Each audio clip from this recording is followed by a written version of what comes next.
Hey everybody, today I'm going to talk to you about the ColorIcon eyeshadow palette 8 pan, the new one. It's the newest one. And it's 737A Poster Child. Now one of these 8 pans was discontinued. I can't remember exactly which one it is. But I would say check out Nuvu Cheap's blog, Google her. And she will, if you look up Wet n Wild, she'll tell you which one was discontinued because for the love of me, I can't remember. So you get a lot of, by the way, there's a color by numbers here, so takes you back to grade school, on how to get different looks. They give you from the sweet look, flirty look, dramatic look, wild look. So you get a lot of options there. It does come with a brush, and mine's all wonky. Look at that. Why would they sell that? And this brush is all like messed up, like it got into an accident, they didn't cut it right. If you're in the drugstore or even in Target, invest in some e.l.f. Cosmetics brushes because I'm telling you, they're cheap and you can definitely utilize this palette a lot better if you have a decent brush. Now, that being said, this is a pretty typical Wet n Wild palette. Do not be intimidated by it. I know it looks super bright, and it might look like, oh my god, how do I use this? Fret not. There are instructions on which shade goes where: brow bone, eyelid, crease, definer, but you can go crazy and use these however you want. Typically, this is one eye look and this is another eye look, and when you look at it that way, it's not so scary, right? Especially if you're a little bit, you tend to stay near the neutrals. A little bit of note on the formula: this is really powdery. Wet n Wild is known to be powdery. Use a dense brush. The eyeshadow brush from e.l.f. Cosmetics is pretty good, but I would say maybe use a little bit of a denser brush, something that's flat, that you can pat on the color. You'll definitely want to use a primer with these shades, otherwise you're going to experience creasing and fading exceptionally fast. Even with primer, these fade exceptionally fast. The good news is that you get a lot of bright colors at a very affordable price, so that's one of the plus points of this. That's the main selling point of this.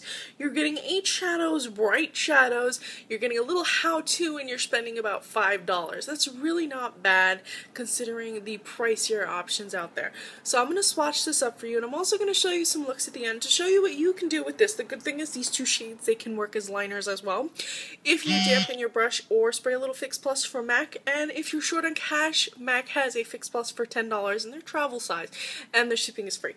So just to put that out there, if you want to make these pop just a little bit more, you want to apply them wet because of how powdery they are. So let's start.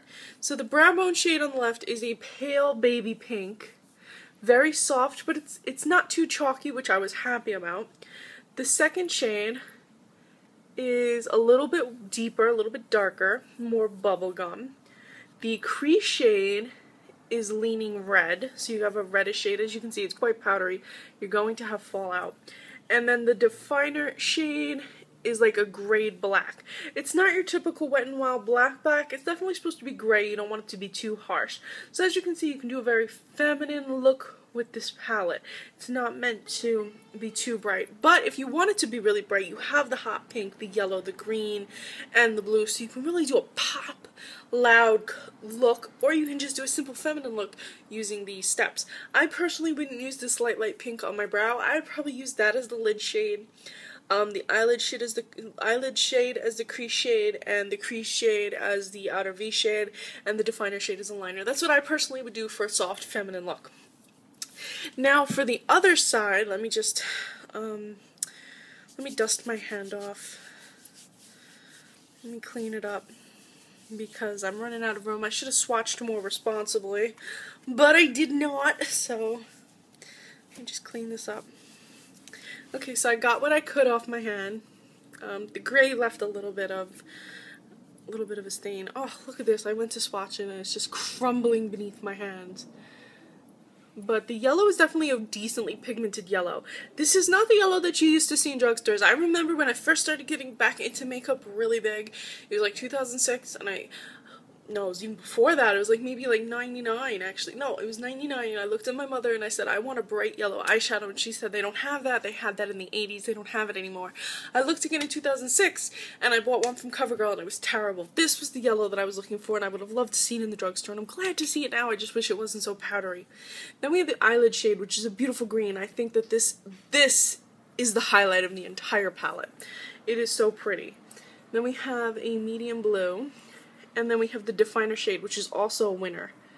Definitely a beautiful shade. Just for these two shades in the yellow, I'm sold. So as you can see, it's not too intimidating when you look at it like this. They say that the yellow is supposed to be a brow bone shade. I think that that would look not too attractive.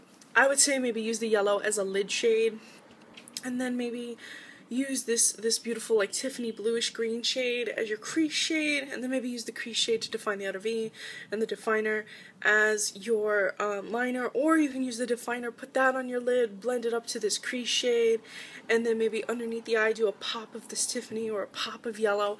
I feel like you can get really creative with this palette, but again, it's a little hard to work with.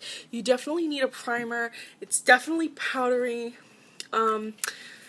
It crumbles very quickly if you drop it, so don't drop it. It will break. If you see it shipping online, make sure that you're buying it from a seller that really packages it up well, because I know, for example, Target or drugstore.com, if you buy anything from them, it will arrive smashed. At least that's been my experience. But overall, for affordability, if you're looking for bright shades that are affordable, are easy to use for the most part, and only really require you to have a decent brush and a primer, which honestly you can get some e.l.f. primer, e.l.f. brush for like $2. The whole look will cost you $7. Really great for drugstore.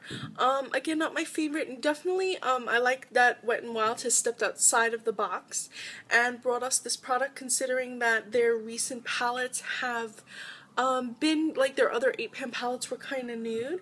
So it was nice to see this. Definitely fun, definitely flirty. It looks like the 90s just jumped into an eyeshadow pan. How do you feel about it? Have you been on the hunt for it? I hope I'm not giving you too much of a thumbs down. Oh, by the way, in terms of finish, the green is a little bit of a shimmery shade. The yellow has a little bit of, tiny bit of shimmer. The crease shade is matte, or actually the crease shade kind of leans a little bit shimmery, but it's more matte, more of like a satin. The two bottom shades, this is a matte, this is a little bit shimmery. The pink is a little matte, but these two, this is matte and these are too shimmery. So you have a mix of finishes in here. By shimmery, I just mean like they're not fully matte, like they have a little bit of something in them. The yellow has a little bit of a silvery glitter in it, but it's very, very faint, but you can see it if you put it on thick like this. You can kind of see that silver.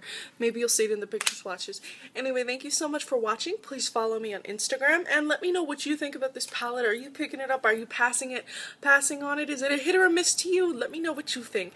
Thank you so much for watching. Please follow me on Instagram. I'm Recycled Stardust.